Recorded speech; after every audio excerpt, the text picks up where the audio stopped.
Rocks in Fromville, the air is that vaporant no one ever gags. In the real world, death has a voice, putrescine and cadaverine. But here, organs dry on the pavement and blood soaks the wood, yet there's no smell of rot. This isn't a filming oversight, it's a structural failure of time. To smell is to witness life moving forward. The absence of decay means time hasn't truly touched this place. Today, we decode the olfactory erasure of Fromville and why your memory is being hollowed out by the air you breathe. In Fromville, the air is deceiving. It's the first thing that goes unnoticed, as we're conditioned to fear what we see rather than what we can't smell. In any other part of the world, death has a distinct voice. Within 24 to 72 hours, anaerobic bacteria begin their work. Producing putrescine and cadaverine are compounds that hit the human nervous system like a punch. Yet here, after countless massacres, with organs left to dry on the pavement and blood soaking into the floorboards, no one ever gags or vomits from the odor. This isn't mere coincidence, it's a structural failure of time itself. To smell is to witness the cycle of life and death in motion. Decay is the universe's gear turning. It's proof that time is passing, that the earth is reclaiming what it once gave. But Fromville exists in a state of half-pause. Decay occurs, but it is narratively muted. When a body doesn't emit a smell, it signifies that time hasn't genuinely touched it. This absence of smell is a strategic assault on human identity. The olfactory bulb is the only sense with a direct connection to the limbic system, the core of our emotions and memories. It's our visceral anchor. A single scent can transport someone back 2 decades in an instant, bypassing the rational mind completely. By stripping the world of smell, the fragrance of rain on parched earth, the warmth of wood smoke, the nostalgia of a home-cooked meal. This clothes used to smell like you. Now it just smells. It wasn't a romantic reflection, it was a diagnosis of memory erasure. Without that scent, the memory of a person becomes a hollow file, a visual without a soul. Miranda instinctively understood this. She draws because a drawing is a memory she can control, a static image she can stack to keep the world from de-rendering. Smell is uncontrollable. It's a soft memory that leads to home. People would cover their faces and curse the rot, but they would be witnessing the return of the genuine. In the beginning, there had been blood. Too much of it. It soaked into wooden floors, dried in dark petals across kitchen tiles, and stiffened collars and sleeves. Bodies had been left overnight because there was nowhere else to put them. There had been torn flesh, open air, and summer heat, and yet the air never transformed. No sweetness of rot, no thick metallic sourness curling in the throat, no swarm song of flies. The wind swept through Fromville as if it had forgotten its purpose. It passed over graves too shallow, over the forest floor where things had fallen, and carried nothing with it.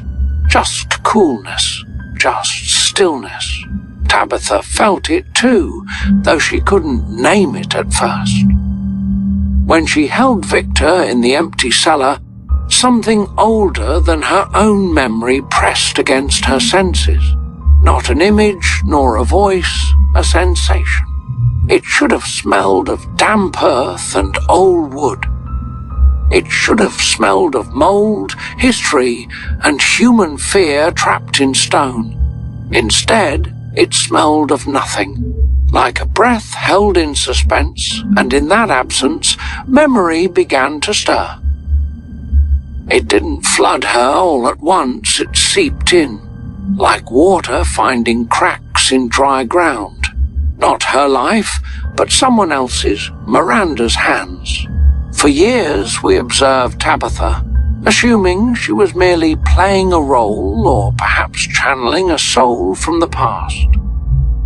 We gazed at Miranda's paintings, hoping for a flicker of recognition, that satisfying click of a lock turning in a long-forgotten door. But that lock never turned, not back then. In Fromville, memory doesn't behave like an open book, it's more like an encrypted file, and the key isn't something you can see. From childhood, Tabitha dreamt of the 3 stones near the first settlement. Just think about the weight of that realization. If this were a typical tale of reincarnation, she would have recalled everyday details. The scent of paint, the sound of a child's laughter, the comforting warmth of a life once lived. But she didn't. Instead, she dreamt of landmarks, of coordinates. Those 3 stones weren't mere nostalgic memories. They were systemic markers, a beacon. This implies that Tabitha isn't just Miranda reincarnated. She represents a blueprint that was activated long before she ever crossed that fallen tree. The dream wasn't a recollection of the past, it was a call to the future. This sheds light on why Miranda's paintings stirred nothing within her. A painting is a static observation, and the system of Fromville overlooks observation.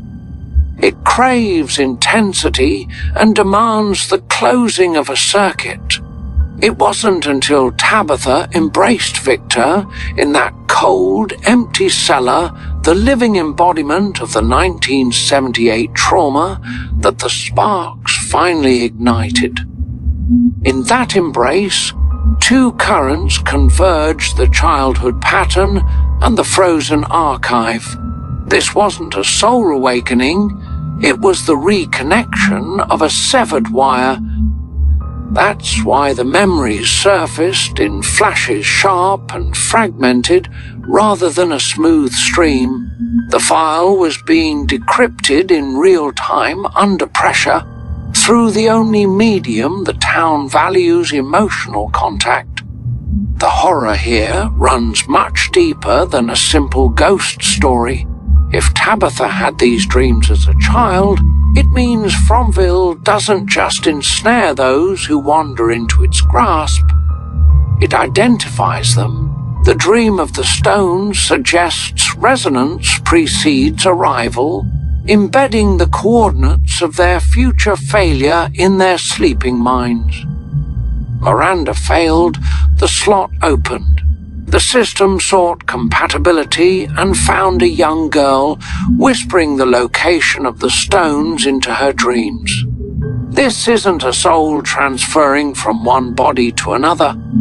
It's a pattern searching for a new host. Fromville deprives its inhabitants of olfactory grounding, forcing memory to rely on trauma rather than tenderness. The one sense that could provide a pure, unfiltered connection to a past life. The memories Tabitha receives are distorted through the system's own lens. She isn't recalling her life, she's downloading the mission parameters of a role she was destined to fulfill. She isn't Miranda, she is the next iteration, the next attempt. The 3 stones aren't a grave to mourn, they are a destination that was hardwired into her mind decades ago. If this blueprint has been active since her childhood, then no one truly stumbles into Fromville.